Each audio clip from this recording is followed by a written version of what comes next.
嘿，大家好，欢迎来到 Nick S 的频道，我是 Nick，也欢迎来到 Nick 的电影学堂。Where's Ezzy？Ezzy？Interesting.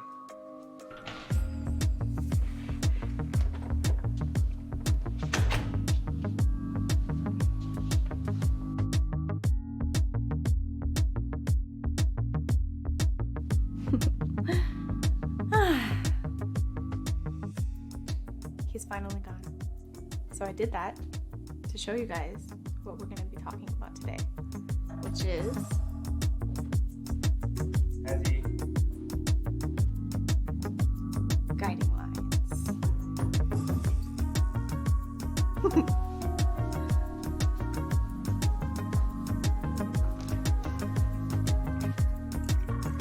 Wow. What? I've been looking for you.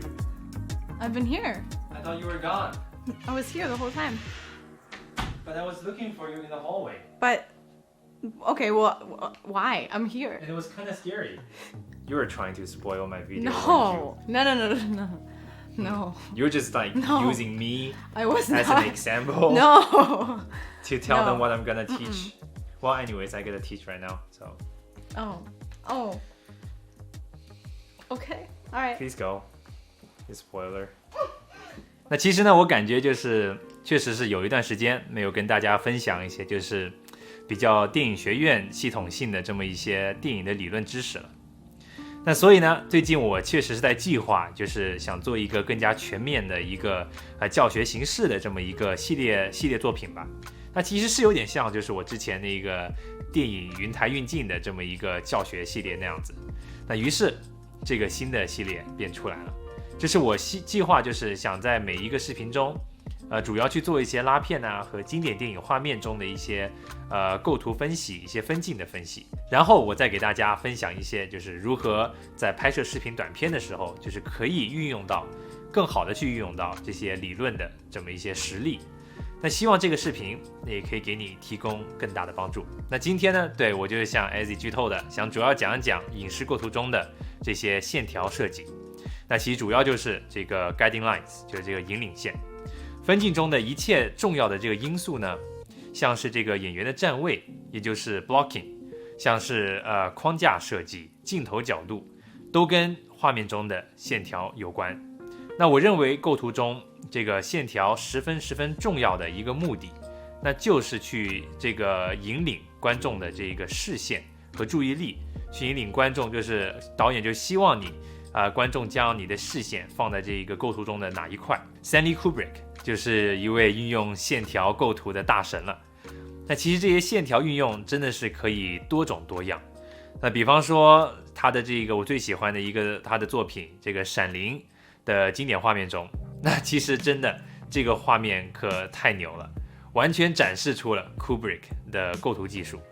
那在这些画面里面，在这个场景里面，当这一个小孩 Danny 在走廊里面踩着这个三轮车的时候，我们可以看到就是这个画面中走廊的这一个天花板和地板这些线，它们就形成了非常多的这个构图中非常多的这个引领线。而这个时候在这个画面里面，这些引领线都是指向哪里呢？它们都是指向这一个三轮车上面这个 Danny。 在这个画面里面 Kubrick 就是想迫使观众将我们的所有的注意力集中在这个 Danny 的身上。而 Danny 他的身体在这个画面里面呢，他也是挡住了就是走廊前面的视线，就是让我们完全看不到他身前到底是什么。在这个时候呢，只有 Danny 知道，他这个每次在这个走廊里面拐弯的时候，只有他能看到这个他身前的是什么样子的一个场景。在这个空荡荡的走廊里面一直这样子往前骑的时候，进一步的会让我们感受到一种恐惧感，一种莫名的恐惧感，就是不知道前面什么时候到底会出现什么。那当然看过这部作品的观众都知道，那这个Danny 到底在走廊里遇到了什么，那就是这俩小女孩。那当 Danny 见到这两个小女孩的这个画面，天花板、地板上面右所形成的这个线条，现在变成了就是明确的指向 Danny 身前的这两个小女孩。而丹尼的这个身体也不再是这个画面的中心，它变成了这个画面的正下方。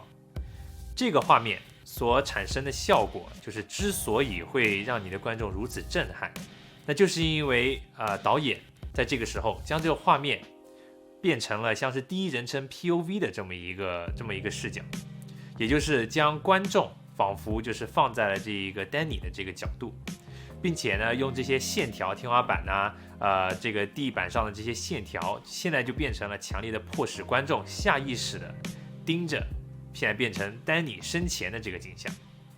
那在这个画面里面，整个构图中的一切就是变成了为了突出这两个小女孩，让观众们就是不得不去重视她们。那说白了就是告诉你，不要看其他地方了，其他地方也没东西看，你看任何地方，它的每一个构图都是逼着你，就是盯着这两个鬼看。没错，我就是要让你不舒服，我就是要去吓你。那说到闪灵，我就必须要再痴迷一下了。我们来讲一讲。He really loves you. I know what you're saying, so I want to tell him. He really loves it. We watch it a lot. We've watched it a lot. Yeah, I mean it's a great film. Yeah. That's why I'm analyzing it. Yeah. Okay, continue. Bye bye. OK， 那我们就是要讲一讲这一个画面中的这个地毯的这么一个布置设计。那其实我们先看看这个画面。那这个画面整个的画面的这个构图呢，其实跟我之前讲到这个 Danny 在走廊里面的这个构图是很相似的，就可以看到这个天花板和这个 Jack 眼前这个迷宫的这个地图的这些引领线，都指着就是画面中间的这个 Jack。就是而 Jack 前面这一个迷宫的这地图，跟 Danny 之前在那个走廊里面骑过的这个地毯上面这些形状是十分相似的。那其实在这个画面中呢 Kubrick 就用上了这个象征意义，其实就是在这个画面中就已经暗示给我们，就是说这个 Jack 跟 Danny 在走廊里面生前就是遇到这两个小女孩一样，都不是什么好东西。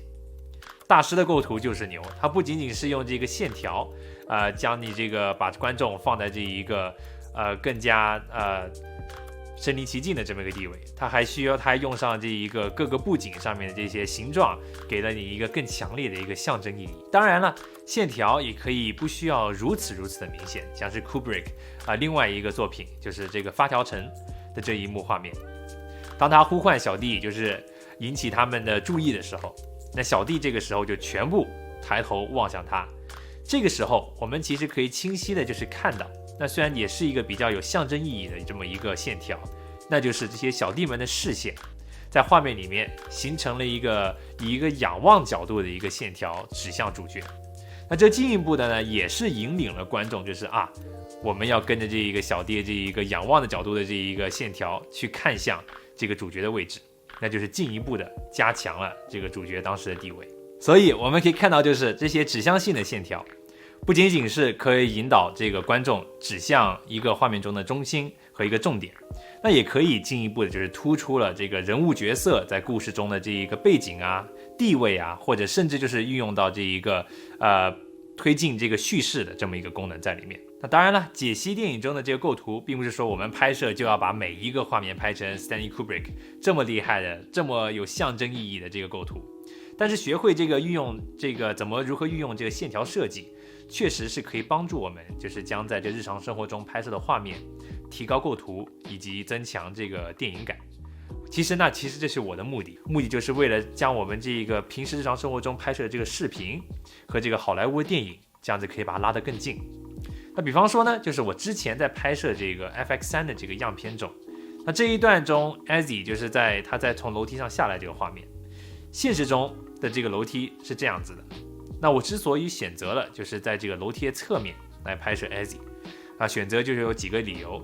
一是这样子的话，楼梯的这个扶手就会离我们的镜头是从近到远，那这样子的话，这个线条就会更强烈的将观众这个目光就从这个离这个镜头近的这个方向，顺着这个楼梯的扶手拉向就是画面深处的这个 Ezzy。那这样子的话，整个画面也就有了立体感。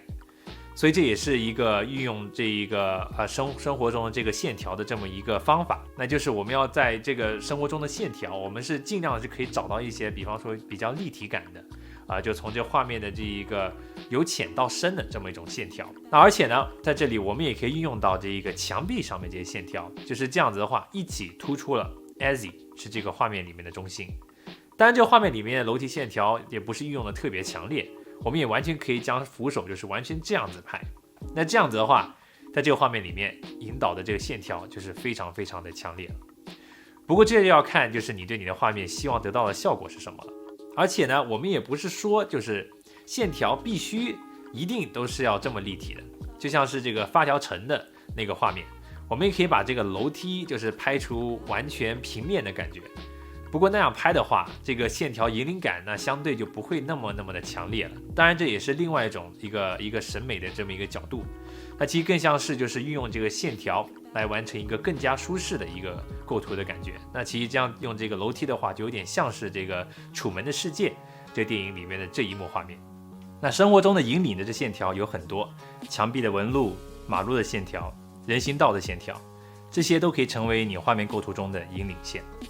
那今天呢，我也和艾 Z 出去拍了很多这一个用这些线条的引领线，就生活中的线条构成的这一个构图中的引领线的这么一些例子吧，一些 B-roll。那我到这个后面也会放出来给你看一看。那所以呢，下次在室外拍摄的时候，如果你觉得这个风景不是特别好看，那你就可以说不定的去仔细的去观察一下，将这一个从我这个视频中，或者从这些好莱坞电影中大片电影中这学到的这些引领线的构图方法，运用到这个生活的拍摄中，看看环境当中有没有这些引领线，说不定这个技巧就可以帮助你在比较无聊的环境中完成一些更加有意思，甚至是更加有一些象征意义的一些构图。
好吧，那这期视频就到这里，更多的教学视频都在路上了灯光布置，甚至还有这个电影运镜，像之前那个云台运镜的第2部，更多的这个分镜教学，当然还有大家都想要的调色教学，到时也会有很多福利。那如果你也有希望就是能学习到什么更加特别的一些影视制作知识，也欢迎在这个视频下面留言。如果合适的话，我也会就是看看能不能在后面专门为了你这一个主题去做一个教学视频的。好的，那我是 Nick。 By this time, you've probably seen all the B-rolls. Yeah. So, if you like them, press the like button, press the subscribe button, and stay tuned for more. Yeah. Yeah. Alright, 那我们下期再见。You're already sleeping? Night night.